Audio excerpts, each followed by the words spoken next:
Hi friends, welcome to this latest episode of the Nationalist View. I'm your host Arun Anand, and we are coming to you at a time when India's capital, New Delhi, and indeed the entire region is on high alert. On November 10th evening, a powerful explosion near Delhi's iconic Red Fort shook not just the city but also India's sense of security. Investigations are underway, with early reports suggesting possible links to cross-border networks and white-collar terror modules. But beyond this immediate shock and investigation lies a deeper question. What does this incident tell us about the changing face of terrorism? Is it proxy warfare or the emergence of a new hybrid terror strategy driven by regional geopolitics? To unpack these questions, I am joined by founder of the Milli Chronicle and very well-known geopolitical expert, Mr. Zahack Tanvir. Zahack Sahab, thank you so much for taking time out from your busy schedule and being with us. Thank you so much, Arunji. And I really enjoyed talking to you. And we had similar discussions in the past, and I really enjoyed that. Thank you. So, Zach sir, my first question is that, in wake of this blast near the Red Fort on November 10th, so how should we understand this incident in the broader context of terrorism in India today? Is this a continuation of older patterns, or do you think it's a new phase which is beginning? I won't say it's the continuation on the older pattern. It's the mix. It's the mix of the continuity plus the evolution.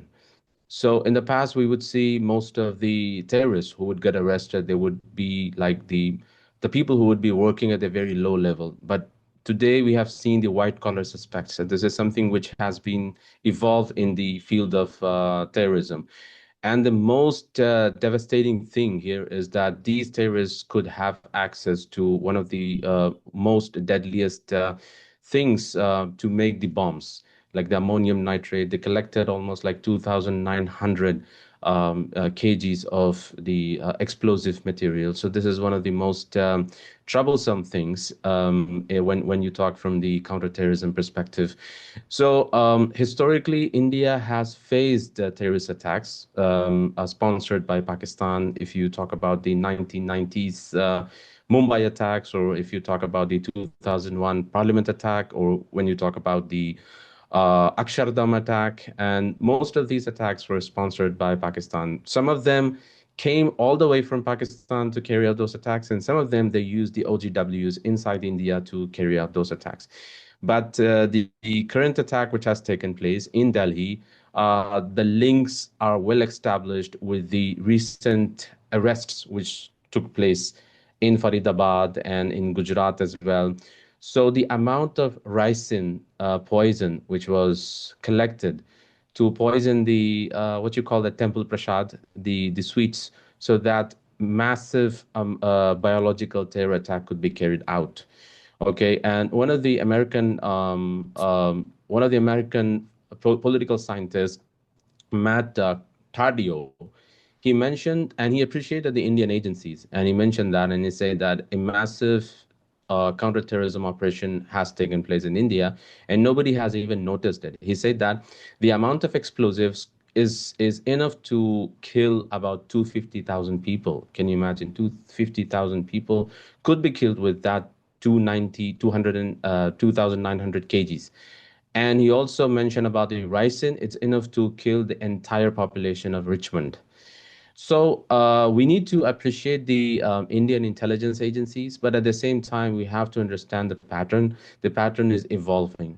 So the old pattern is nowhere to be seen. Yes, they have the old pattern of the carrying out the terrorist attacks, insurgency kind of pattern is still there, but at the same time, you see medically equipped and medically qualified professionals are involved in this recent episode which happened.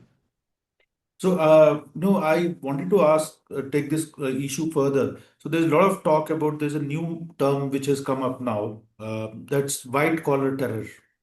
So, if you could, elaborate a little bit about this thing. So, what exactly is a white collar terror? I remember a very famous book. It's called Engineers of Jihad.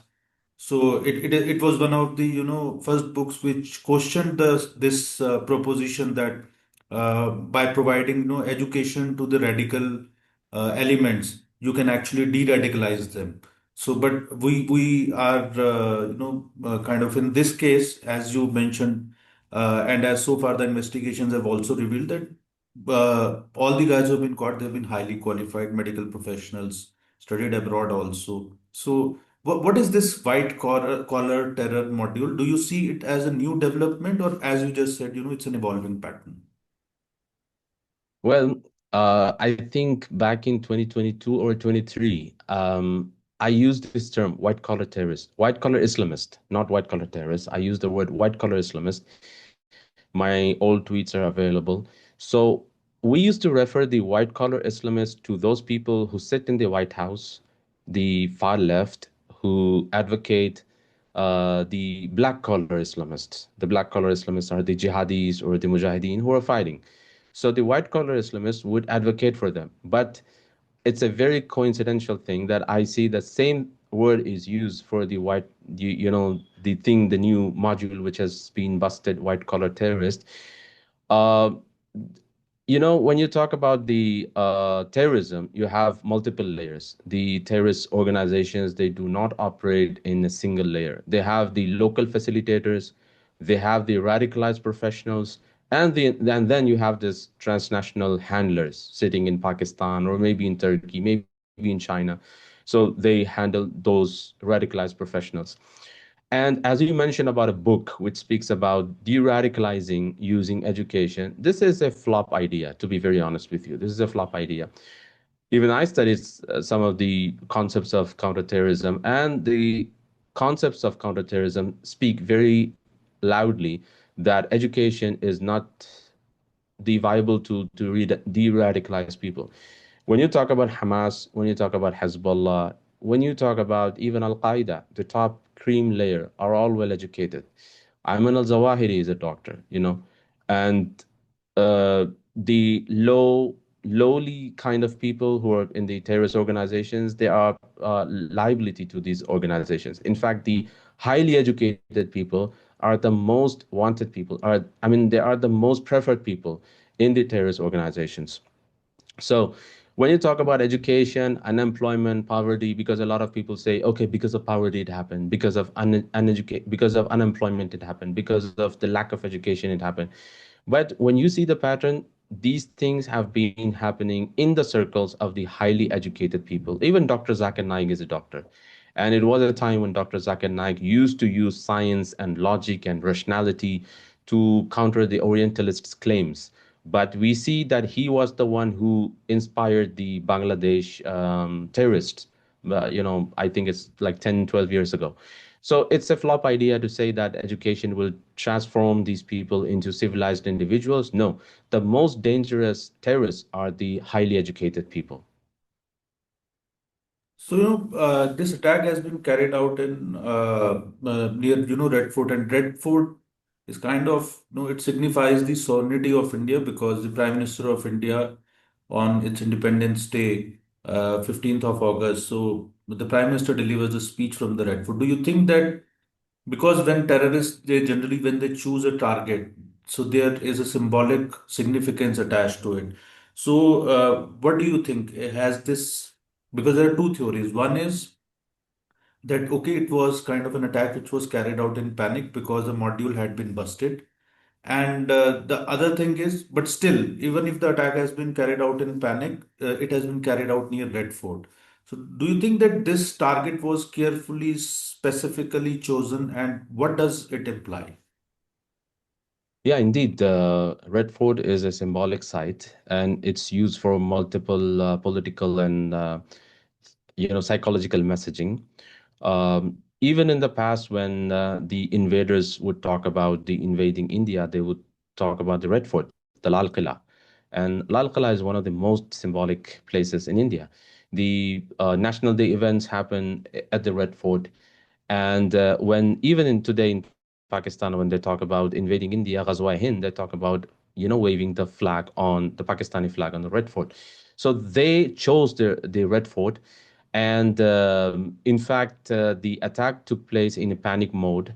And thank God that, 9 people died. But plus, I would definitely say that we stand with the families. We send our condolences to their families. But a large impact could happen, and that was controlled and contained by the Indian agencies.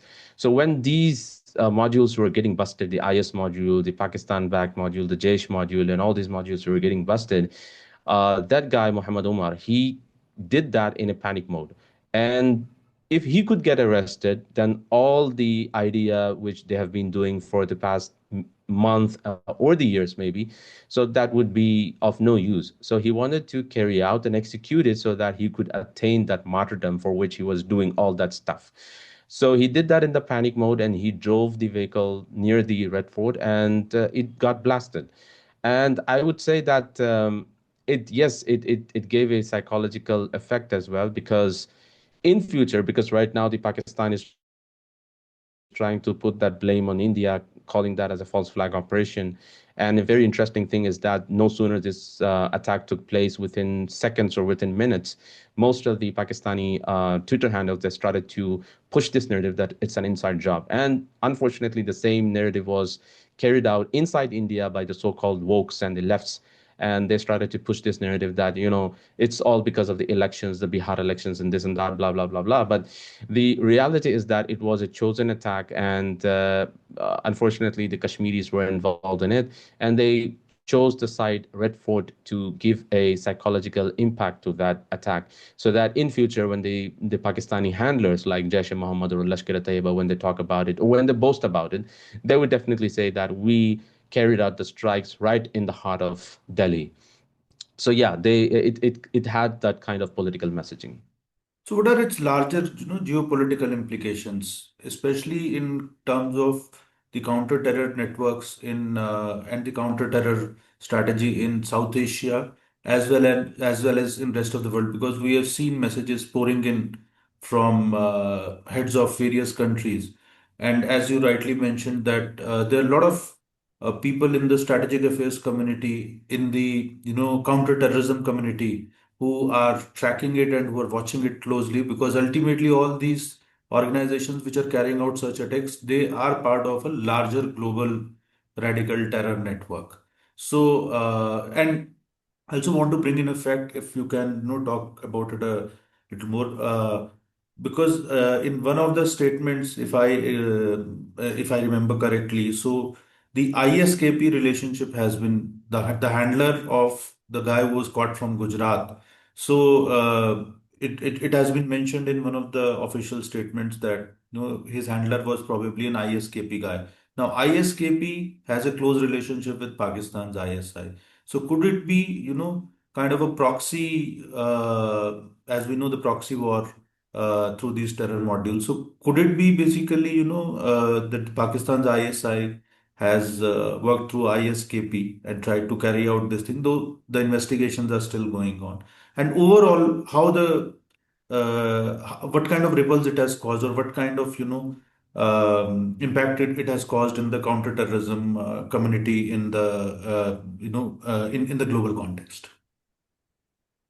Yeah, indeed. What the Afghanis have been crying a lot. I have seen the Afghanis talking about it, and they've been accusing Pakistan of emboldening the ISIS in Afghanistan against the Taliban government.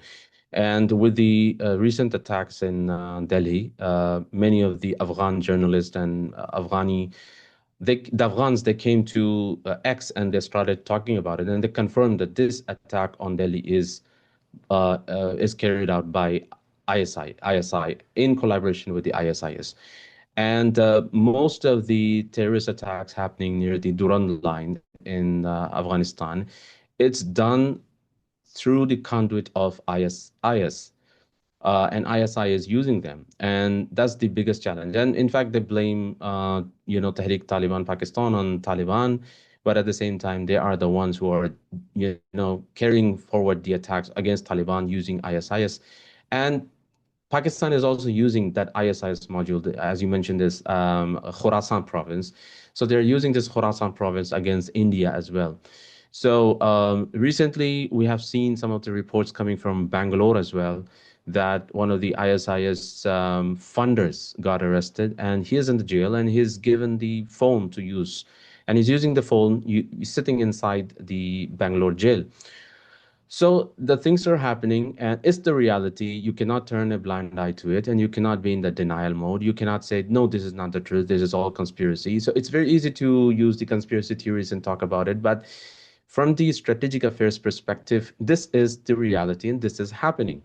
And when you talk about the reactions or the repercussions which will happen in the near future, you would definitely see, as Amit Shahji, he mentioned and he tweeted that we will be probing from different angles. So he um, ordered all the agencies, all the national and local agencies to get into the probing. The NIA is involved, the IB is involved, the NSG, and all those organizations are involved. So I believe that all these organizations will be probing, and there will be greater centralization of the probes will happen. And the second thing, I believe that the counterinsurgency operations will be increased, especially in Jammu and Kashmir. After Operation Sindoor 1.0, Operation Mahadev started, and a lot of OGWs were dismantled and they were killed, they were eliminated. I believe the second step the India would definitely do um, is to increase the counterinsurgency program. And the third thing, I would think that India will pressure Pakistan internationally once the links are established. And that's the reason Pakistan is trying to put the blame on India, saying that no, no, no, no, this is the false flag operation. And in fact, today in Islamabad, outside the court, the suicide attack happened, and Pakistan is blaming that suicide attack on India. So India doesn't have the history of the terrorist groups. India has not trained any terrorist groups. India doesn't host any terrorist group, and in fact, it's Pakistan which has a lot of terrorist organizations and groups, and it's a very ludicrous things that Pakistan is blaming terrorism on India, while Pakistan is the host of the terrorism. It's a terror factory. So I believe once the link is established, so India will definitely use it to pressure Pakistan internationally. My last question, Zaksa, in Pakistan right now, because of the 27th Amendment, which is being carried out in the Constitution, and General Asim Munir has been given, kind of unchecked and absolute powers, and the judiciary has been basically sent down the drain. The rest of the institutions also, have already been subjugated by the army now. But there has been a growing resistance against Asim Munir, especially because of this 27th Amendment. In fact, the judges of the Supreme Court, so they have come out in open, accusing the, General Asim Munir and army of destroying the institution of judiciary there with this 27th Amendment. So this kind of pushback, it has happened earlier also, but this is another new pushback post Operation Sindoor against General Asim Munir. Lot of people are also asking questions that when Pakistan military internally they know that when Pakistani military has been thrashed by the Indian military, so still Asim Munir took this title of field marshal. So overall, there's a lot of discontent against Asim Munir. So, do you think because every time there is a rise in India-Pak tensions, so the army is able to rally around this, the local population, the population of Pakistan, the Pakistani society around the Pakistani military. So, do you think, because I'm looking at the timing, the 27th Amendment might be a coincidence, but in counter-terrorism operations or in counter-terror in the field of counter-terrorism, there are rarely coincidences, and you being a counter-terrorism expert would know better. So, do you see I don't want to harp on a conspiracy theory, but this growing resistance against Asim Munir on 27th Amendment and other issues, and then this Red Fort, blast happening because Pakistan is on high alert after it. As India had said that Operation Sindoor is continuing, and if it gets established that that the terror modules had operated from there, so India will take it as an act of war and probably retaliate. Yeah, indeed. There are two aspects to it. The first aspect is since India is growing and you see the neighbors of India are all destabilized. You see Pakistan, the regime change happened in Bangladesh, in Nepal, in Sri Lanka. The Nepal Gen Z protest recently took place. So there were many other attempts against India as well recently through the vote chori, vote theft narrative, and through multiple different narratives. There were attempts to destabilize India. The Soros funding took place, and George Soros Foundation was also involved, Open Society, and all these NGOs were trying to destabilize India. But it didn't happen because of the pro-civilian army and pro-civilian intelligence agencies in India. So Pakistan is basically used as a tool, as a pawn against India to bring down India's rising profile. This is the first aspect. The second aspect is, as you talked about, the 27 Amendment. And indeed, yeah, inside Pakistan, there is a lot of discontentment. And if you remember the protest which took place in 2023, especially the May 8th protest, the Imran Khan called out for a protest, and people, they took out the protest and they dismantled the army tankers. They attacked the army general houses. They even stole the items or even the peacocks. They stole the peacocks from their houses. So there was a lot of discontentment among the Pakistanis. And when Asim Munir and Shahbaz Sharif, they took control of the Pakistani, seat, the authority, even the Punjabis were not happy with them, though there is a Punjabi domination there, but even the Punjabis were not happy with their control.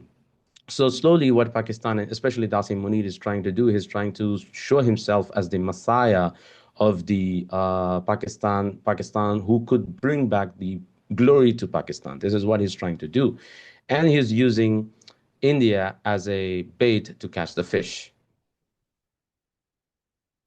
So going ahead, how do you see this panning out? The situation between India and Pakistan. Between India and Pakistan, I believe a lot of experts are talking about it right now. They say that Operation Sindoor 2.0 will definitely happen. This is what we foresee. Operation Sindoor 1.0 took place, but now Operation Sindoor 2.0 will definitely happen. Thank you, Mr. Tanveer, for again, unpacking all these complex issues. And it's a developing story, very fast evolving story, and we'll continue to track it and we'll continue to try to touch base with Mr. Zahack Tanveer to have his deep insights. So thank you, viewers. Thank you so much for watching, and thank you once again, Zahack Sir, because I know you have a busy schedule and at this crucial juncture, so you have taken so much of time out from your busy schedule. So thank you so much once again. Thank you so much.